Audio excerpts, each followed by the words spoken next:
एक मैं बात कहता हूं कि देश का किसान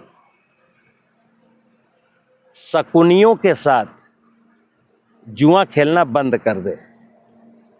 और जब मैं ये बात कहता हूं तो महाभारत का दृष्टांत सुनाता हूं कि धर्मराज युधिष्ठिर, देखिए आप समझना, धर्मराज युधिष्ठिर जिनको धर्म का ज्ञाता कहा गया है, मतलब धर्म के बारे में बहुत जानते हैं, जानने वाले हैं युधिष्ठिर, बाई चांस धोखे से शकुनी के साथ जुआ खेलने लगे। क्या हुआ?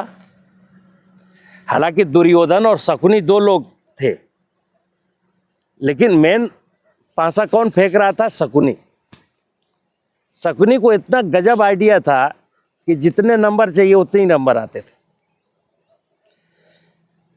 तो धर्मराज युधिष्ठिर जब शकुनी के साथ जुआ खेलते हैं तो क्या होता है? पहले अपना मुकुट हारते हैं, फिर महल हारते हैं, फिर हाथी घोड़े हारते हैं, फिर अपने भाइयों को हार जाते हैं, और लास्ट में क्या होता है? उनको बीवी तक, अपनी पत्नी तक दांव में लगानी पड़ती है। देश के किसान भाइयों, आप भी पिछले कई सालों से शकुनियों के साथ जुआ खेल रहे हैं। आपने क्या क्या दांव पर लगाया? आपके घर में जो सोना चांदी रखा, कभी सोने चांदी का भंडार हुआ करता था, वो दांव पर लग चुका बहुत पहले। उसके बाद आप जमीन की फर्टिलिटी आप दांव पर लगा चुके, जमीन के नीचे का पानी भी आप दांव पर लगा चुके, जमीन के ऊपर की बायोडाइवर्सिटी जिसमें तितली थी, चिड़िया थी, बदबक्की थी, केचुआ था, मेंढक था, ये भी आप दांव में हार चुके। अब आपको हारने के लिए बचा क्या? आप ईमानदारी से सोचना कि आपके पांव के नीचे से जमीन खिसक चुकी है, आप कर्जदार हो चुके हो। जहां डाल डाल पर सोने की चिड़िया करती हो बसेरा, वो भारत देश था मेरा। कहने का तात्पर्य कि हर घर के अंदर छोटे से छोटा किसान, गरीब से गरीब किसान के पास भी सोने चांदी के भंडार होते थे, क्योंकि कागज का नोट नहीं चलता था। वो सोना कब बिक गया, चांदी कब बिक गई, बहन बेटियों के जेवरात कब बिक गए, पता ही नहीं चला। और कब आपके ऊपर 2 लाख का, 1.5 लाख का कर्जा चढ़ गया, और वो कर्जा उतर नहीं रहा है। और अपेक्षा करते हैं किसान कि कोई ऐसी गवर्नमेंट आए, कोई ऐसी घोषणा करे कि मैं किसानों का कर्जा माफ कर दूंगा, तो उसकी सरकार बना दूं। ये मित्र, इतनी गलत परंपरा में हम चल पड़े हैं। मैं एक ही चीज कहता हूं कि ये धरती माता, ये प्रकृति रूपी मां, जब आपके पास सोना चांदी था तो प्रकृति ने ही आपको इतना दिया था। खेती में कोई लागत ही नहीं थी। आपकी अपनी जमीन, अपना श्रम, अपने बैल, अपने गांव के लोग मिलकर के, गांव के प्राकृतिक संसाधन मिलकर के सब कुछ कर लेते थे। हमें बाजार से कुछ भी नहीं लाना पड़ता था। आज खेती पूरी बाजार आधारित हो गई। अब कल्पना करिए, खेत की भूख बाजार से नहीं मिटाई जा सकती, लेकिन मैं खेत की जरूरतें बाजार से मिटाने की कोशिश कर रहा हूं।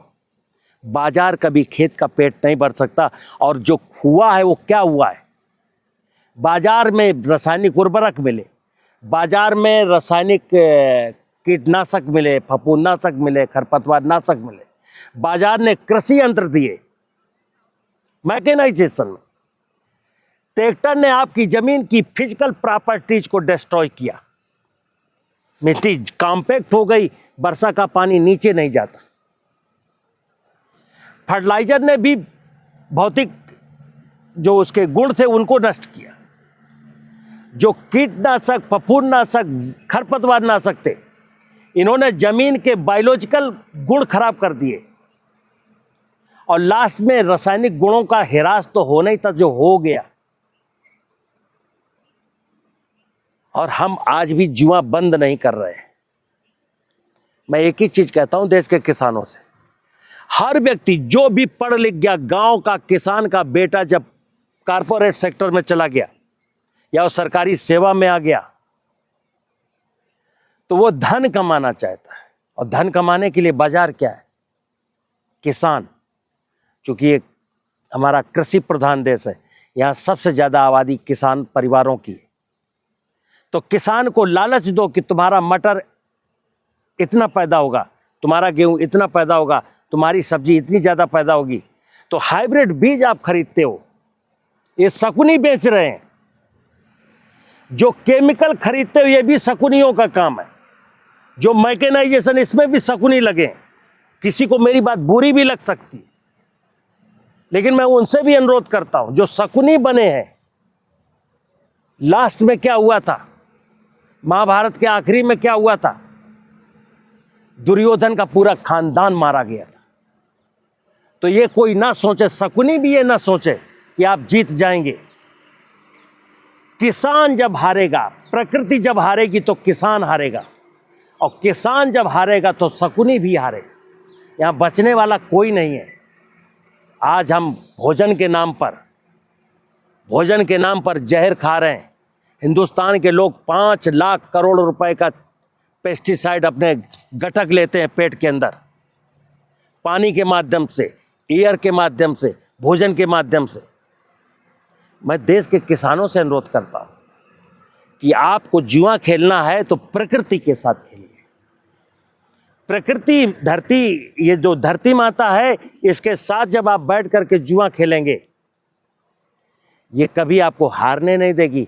माँ कभी अपने बच्चों को हारने नहीं देती, लेकिन ये जो शकुनी है ना, ये आपको हरा के दम लेंगे। अब जुआ खेलना जब बंद करना है तो कैसे बंद करेंगे? जुआ ऐसा भी नहीं है कि मैंने कह दिया कि आप फर्टिलाइजर मत लीजिए, पेस्टिसाइड मत लीजिए और मैकेनाइजेशन से बाहर निकल के बाहर आ जाइए। नहीं, अगर आपको ये जुआ खेलना बंद करना है तो प्रकृति की व्यवस्था को ठीक से आत्मसात करना होगा। प्रकृति की व्यवस्था का मतलब होता है परमात्मा की व्यवस्था, भगवान की व्यवस्था। भगवान की व्यवस्था के साथ जो चलता है उसको भगवान कभी निराश नहीं करता है। और भगवान की व्यवस्था के साथ चलने का ही नाम दिया गया धर्म। भगवान की व्यवस्था के विपरीत चलने का नाम है अधर्म।